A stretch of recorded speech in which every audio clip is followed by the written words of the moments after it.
And I tell people that is in ensuring the civility and order and peace in the state. He's going to leave office and go to his house and stay because he has not surrounded himself with enemies. When you're in this post, it's a very difficult post. I've heard it. Because everybody you meet will tell you are doing well. Hardly will anybody tell you are doing well. They will tell you the truth when you leave.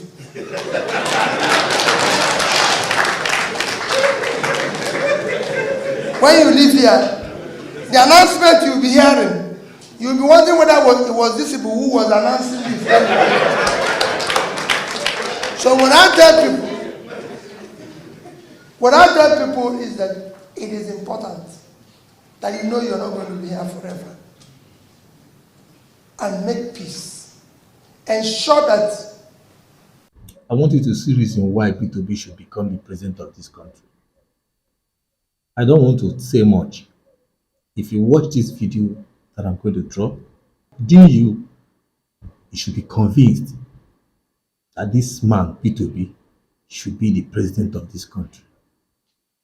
Look at how he narrated the story when he met the president. So watch this video.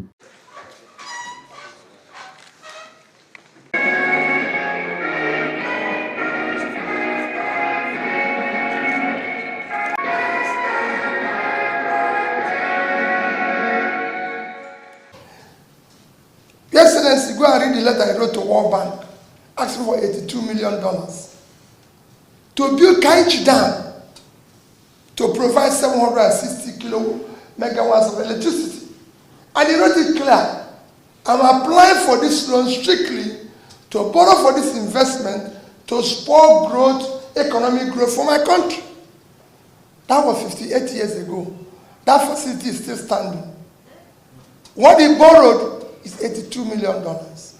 We now owe $120 billion without anything to show for it because we consumed it. It was for consumption. There's nothing wrong with borrowing. Every country of the world borrows. No country. Every country of the world borrows. America is the biggest economy.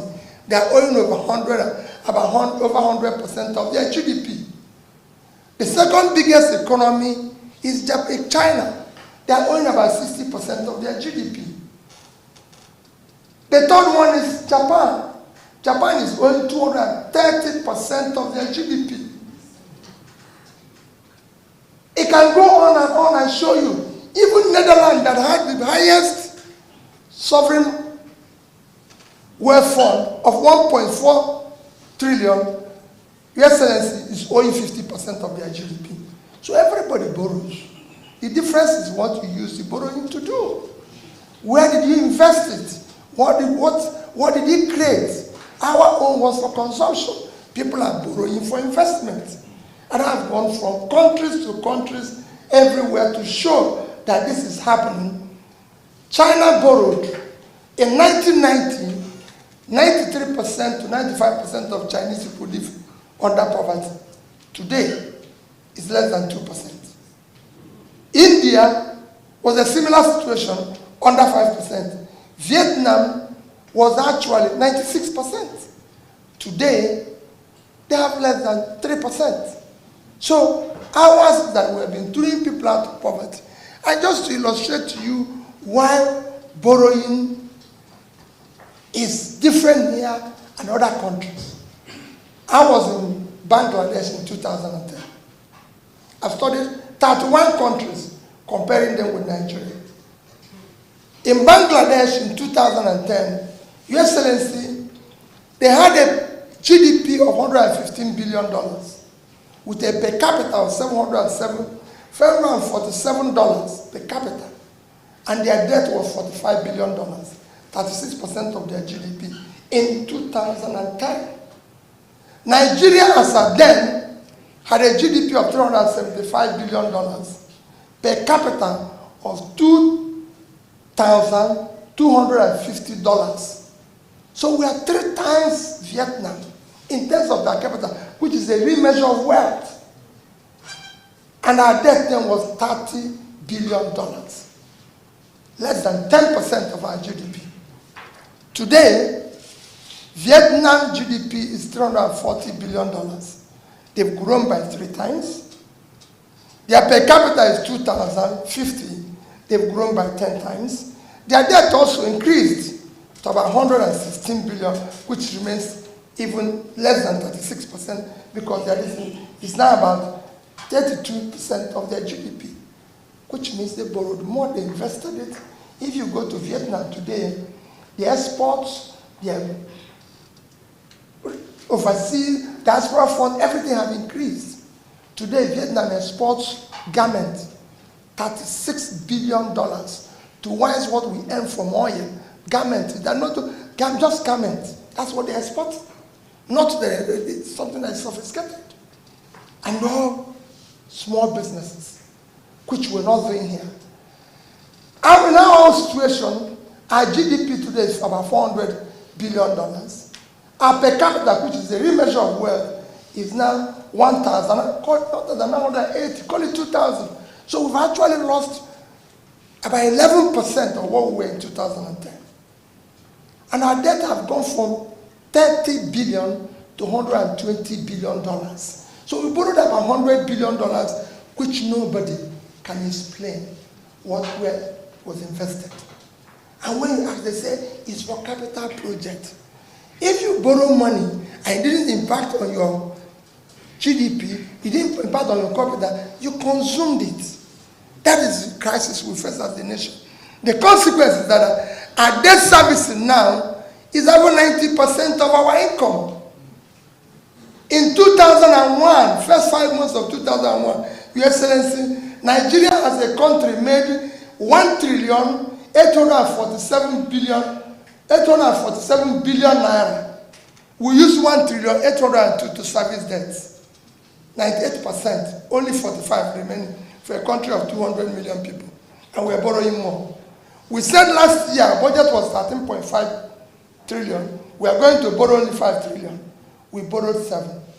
This year, our budget plus subsidy and everything will be hitting about 20. They say they are going to borrow only about 6. Your Excellency, we're not going to borrow less than 10. And that is the crisis they force. And what are we even borrowing? With these monies, we are now issuing foreign bonds of 2040, 2045, 26, when we are no longer going to be here. And our children, in the past 1 year, Nigeria has not put 1 naira in the sinking fund. Not 1 naira. So even when you are servicing debt, you're supposed to be saving money to pay the debt. When it matures, we are not putting money there. The crisis is that when we are dead, our children will have nowhere because we've eaten their future. And nobody is talking about that. And we need to move this country in. And there's nothing wrong in this country. It's a country that can be changed. Look at something like Taraba. Look at what is happening all over the world. Today we are struggling with oil, sharing of oil money. Who is doing that? Even in America, that is the biggest country in the world. Texas, that is producing several more oil than we are producing. The biggest state in America is California. And what does California do? Texas is not even number 1. They're not number 2. They're number 3. Texas GDP today is 3.4 trillion. 8 times Nigerian GDP. They have no oil. What they're exporting is agriculture and knowledge. Agricultural materials and knowledge. That's all that is making them that thick. Well, we are here fighting over a diminishing access that has since expired. Oil didn't save yet Venezuela. Venezuela have 10 times more oil than Nigerian deposits, and yet that collapsed. And we're here fighting about oil. No country is talking about oil today. Vietnam, countries and nations have every. Look at the vast land I saw when we are alive here today. I told the people in Niger, you have 76.3 square kilometers of land in Niger State. Your Excellency, they can't feed themselves. They can't fit Nigeria. They don't export anything. The other one is natural. When you deal with natural one, because people have means of livelihood, you deal with support to your security agencies, which is renewable every year. And with this, you generate more money. Every day, Your Excellency, we say in this country, and we don't have revenue. We don't have revenue. Even when government said the revenue to GDP is too low, it has to be low. Because you have millions of people who are not doing anything. The more your people are doing something, the more your economy is productive, the more revenue you generate. You can't generate revenue from people who are not doing anything. It's a simple thing. It's been done everywhere in the world, and it's very easy, Your Excellency. It's not a question. If you go, and where do you generate the most revenue? In your youth, the young ones, in their productive age. You have to invest in them. And what do they need? They need access to capital and training. They have the idea. They can change the world. It's not a sophisticated thing. Nigerian youths are talented. All they need is support. And it has to be government-determined support. It's happening in China. If you go to Indonesia, they have a particular number of their loans that go to small businesses. What changes the country is small corporations. Nothing by saying it the way we are saying it here. There's no money. They'll tell you, oh, every day you have government support to small businesses. It's not true. The only way you will know it's not true is that go and check the total lending of all the banks. I've shared 2 banks. It's about 30 trillion. Out of which less than 5% go to small businesses. It cannot happen. Indonesia is written. 25% of all their loans go to small businesses. China is 20. They've just increased it to 30. The consequence is that if you go to these 2 countries, if you go to Indonesia, 98% of the companies are small businesses. In fact, Indonesia, a country of about 250 million persons, their total employment is 140. Small businesses created 130 million jobs. Only 10 million is created by other people. In Indonesia, they even have Ministry of Small Businesses to support it. In China, as China is, China today, all their productivity, all their GDP is about 60-65% for small businesses. The total employment in China is 800 million. Small businesses provide 60% of that, which is 540 million. So you must support this engine. It is critical. We're not doing that. What we are doing here is celebration, sharing. Nigeria, the only thing Nigeria has is sharing formula. Nobody talks anything. All that I came to ask you people is that we need to move this country from sharing formula to production formula. It cannot continue. We must move from consumption to creating wealth. Other countries have done it for the future of our children. It is critical. It is not something anybody can tell. They can tell you, oh, it's sophisticated. No. I've gone from one country to the other, studying. I just came back from Morocco recently, not up to a month ago.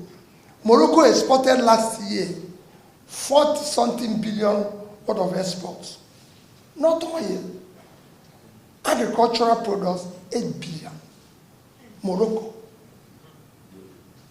Vehicles, car manufacturing, 10 billion. I can go on. Tourism, 3-point-something billion. That's what they had last year in Morocco. Morocco is just here. So it's not as if this thing, you ask about power generation. This is the only country where to switch on your light, everybody knows how much power is being produced. Everybody knows whether the national grid has failed or whether every other country just put light on and off. Here you must know everything. You must even be calling from government house, you're calling the people who are in charge of the power company. No other country does that. Egypt borrowed only 6 billion euros, call it 10 billion naira. And within 2015 and today, Egypt have doubled their power generation from 26,000 megawatts to 54,000 megawatts. Egypt, they're not far. You go to, so we are number one biggest economy in Africa. We generate 4,000 megawatts. If we're able to get it. Number two biggest economy is South Africa. They generate 54,000. Egypt is number three. It generates between 54 and 55. But the giant, they raise 4. That's the crisis. And they give you all sorts of excuse.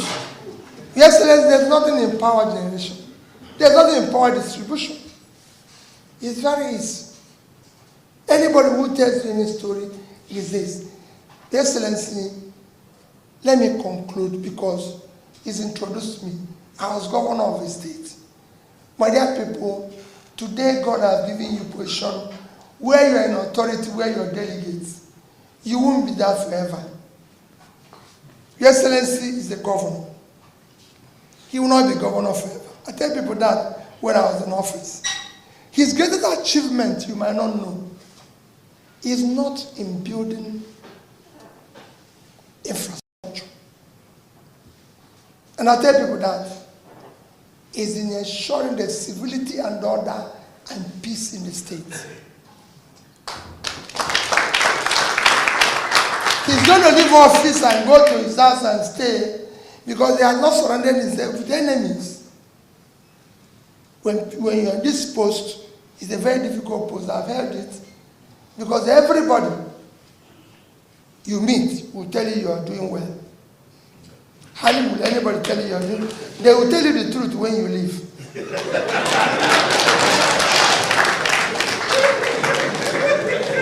When you leave here, the announcement you'll be hearing, you'll be wondering whether it was these people who was announcing this. So what I tell people is that it is important that you know you're not going to be here forever. And make peace. Ensure that you do the right things as much as you can. I live in Onitsha today. I don't live any outside anywhere. I don't have a house anywhere outside Onitsha. That's where I live. I live with the people. So there's no more security. There's no more thing. Before you come to church or come to anywhere, 10 people will stand up for you to sit down. Today, if you come in, they say, don't mind him. Even if they ask them to sit up, they say they will not do it. So it is important that you do the right things so that you still out of the 10 who used to stand up, 2 will still stand up. Because there's no doctor. The same thing goes to you in your different offices. It is important. When I used to go around everything, people would say this and that. I was governor of the state for 8 years. Very difficult. I quarreled with the elites. Because when you do the right things, you have elites as your enemies. I quarreled with all of them. I used to go to Abuja, and the president would say to me, your people are not happy with you. And I would say, Mr. President, I never promised happiness. I promised to shut down the cost of governance in order to fix school, in order to make things work. With that, we moved our education from number 1, from number 26 to number 1. Because that's what I promised. Every senior prefect of secondary school had my phone number. I speak to them, but I don't speak to the elites, because they are part of the confusion. And they will tell you everything. I used to go to Abuja where the president's wife would quarrel with me and said, you're the only governor with that office of first lady. And I said to her, listen, my wife never campaigned. Nobody voted her. 2 of us are too close. Since we signed to be one in our marriage, he's part of me. So let us because the same people who are following her as officer will tell you what is committed. So I said, let's have less confusion. She said, so we shut down every cost in order to be able to function. And when I left, some people say, oh, how can you leave money? How can you do this? I said, well, it's your money. It belongs to them. I'm going, handed over public, just to come in where he said now. The day I left office, I invited everybody. If you go to Access Bank the day I left, I had $50 million, 12 billion naira. I had in Fidelity Bank, $56 million, 12 billion naira. And I had in Diamond Bank, $50 million, because I was saving in dollars and naira. I had $50 million, 12 billion naira. Handed it over to the incoming governor. This is my 8th year of living office. Anambra has not bought me pure water. Because I said, no pension, no gratuity, I'm going home. I don't want to be part of anything. I've gone home. All I'm asking you, when you want to vote as delegates, do not look at me. Do not look at people who come here. All of us will come here. Some will give you money. Some will, because they have plenty of it. Anybody who brings anything, please take it. Don't say no to them. The money belongs to you. Take it. But when you want to vote, put the picture of your children in front of you and ask yourself, which society do I want these children to live? Because they might not be delegates. You are delegates. Your children, it's not inherited. It's not an inheritance. So they will inherit delegates. So, which society do I want them to live in? And cast your vote. We can't continue this way. Our nation cannot continue this way. The abuse is too much. And we can stop it. Let nobody tell you we cannot stop it. Even corruption that we shout at, we can't stop corruption. If the governor is not stealing, if his wife is not stealing, his children and relations are not stealing, you reduce it by 60%. I've been a governor. Like Your Excellency, everything that passes through here, he will approve. I've approved it. And I can say it. I know what people say behind him. If they're not telling him the truth, I'll tell him, I say, okay, this job, amend. I have my colleagues, governors that I called a few months before they left. I said, try to amend small before you leave here. One of the people I advised recently was my own governor. Even when I wasn't in good terms with him, I called his friend and said, tell your guy, should be careful. He has created a whole enmity. If he does it wrongly and leave, you won't even believe. Because the place you live in the evening, you'll be wondering whether this is your phone is spoiled. Because for 100 phones a day, you won't even get one in 2 days. So you must be careful. The same thing for all of you today, commissioners and everything. House of Assemblymen, everybody is following you. When you leave office, you see how many times that phone will ring. If you call somebody self, he will tell you that you're very busy. I see, are you still around? And you'll be wondering, this person that calls me every day. So it's something I've experienced. Let us go out there and stop this abuse. The society we abuse today, Your Excellency, will take its revenge on us, on our children, on our grandchildren. Your Excellency, thank you. Thank you for having me. Thank you for